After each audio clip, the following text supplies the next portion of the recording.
नमस्कार, मैं हूं आमोद श्रीवास्तव।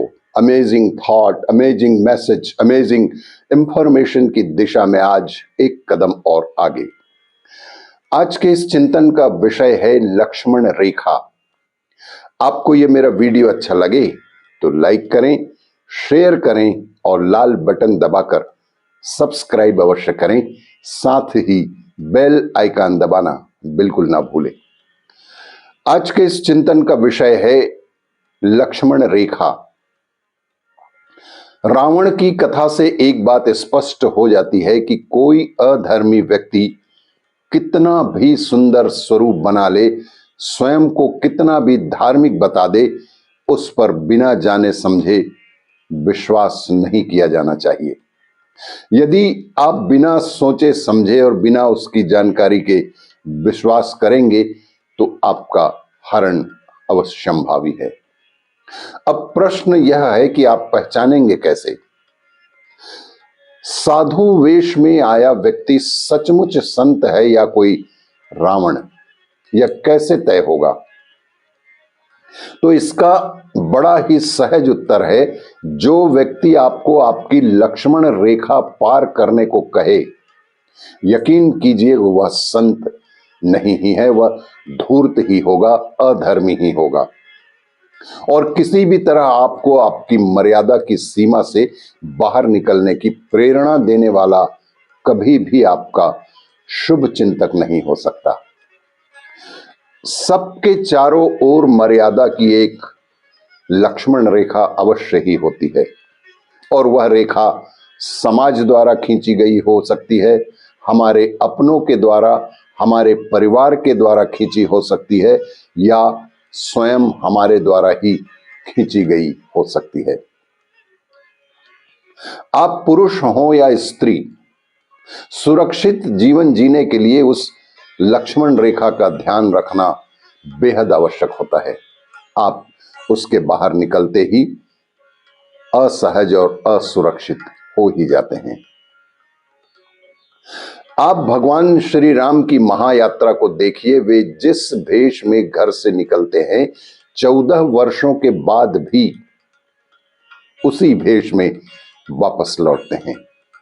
इस बीच उनमें कोई परिवर्तन नहीं दिखता। धर्म को भेष बदलने की आवश्यकता बिल्कुल नहीं होती। इसकी आवश्यकता अधर्म को ही होती है। हर रावण किसी सीता का हरण करने के लिए पहले अपना भेष ही बदलता है और होगा राक्षस पर स्वयं को बताएगा साधु। तिलक भी लगा लेगा, कलावा भी बांध लेगा और उसको पहचानना, उसे स्वयं से दूर भगाना आपकी समझदारी और आपका कर्तव्य भी है। रावण की बहन थी शूर्पणखा।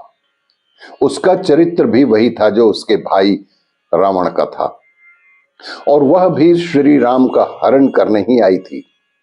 उसने श्री राम से भी मर्यादा की सीमा लांघने को ही कहा था। अपनी पत्नी को छोड़कर मुझसे विवाह करो, यह सीमा से बाहर ले जाने का ही एक असफल प्रयत्न ही था। राम दृढ़ थे, सो उन्होंने रेखा पार नहीं की। स्पष्ट है, राक्षस का प्रेम स्वीकार नहीं तो राक्षसी का भी नहीं। इतनी कट्टरता हम में अवश्य ही होनी चाहिए। फिर रावण आया, शूर्पणखा प्रेम दिखाकर ठगने में असफल हुई थी, सो उसने योजना बदली। वह याचक बनकर आया, भिक्षाम देहि कहते हुए लंका का राजा क्षण भर में भिखमंगा बन गया। अधर्मी के गिरने की कोई सीमा ही नहीं होती।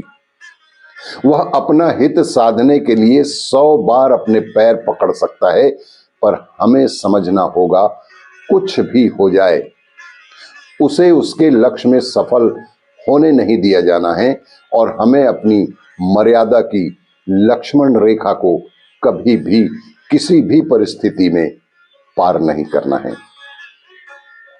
लोग कहते हैं कि हर वर्ष रावण का पुतला जलाने की क्या आवश्यकता है। मैं कहता हूं बिल्कुल आवश्यकता है, बल्कि यह आवश्यकता सदैव रहेगी। क्या अब भेष बदलकर लड़कियों के साथ छल करने वाले रावण नहीं है इस धरती पर। गृहस्थों की गृहस्थी तबाह करने वाली शूर्पणखाएं नहीं है इस जीवन में। सज्जन दिखने वाले पर अपने अधर्मी भाई के लिए लड़ जाने वाले कुंभकर्णों की संख्या क्या कम हो गई है?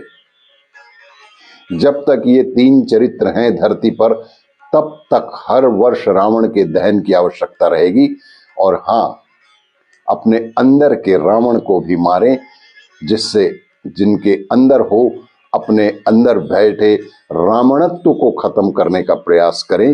रावण के साथ रावणत्व को भी हमें जीवन से हटाना ही होगा और अपनी मर्यादा रेखा, लक्ष्मण रेखा का अवश्य ही ध्यान रखना है और उसके पार बिल्कुल नहीं जाना है। आपको ये मेरा वीडियो अच्छा लगे तो लाइक करें, शेयर करें और सब्सक्राइब अवश्य करें। धन्यवाद।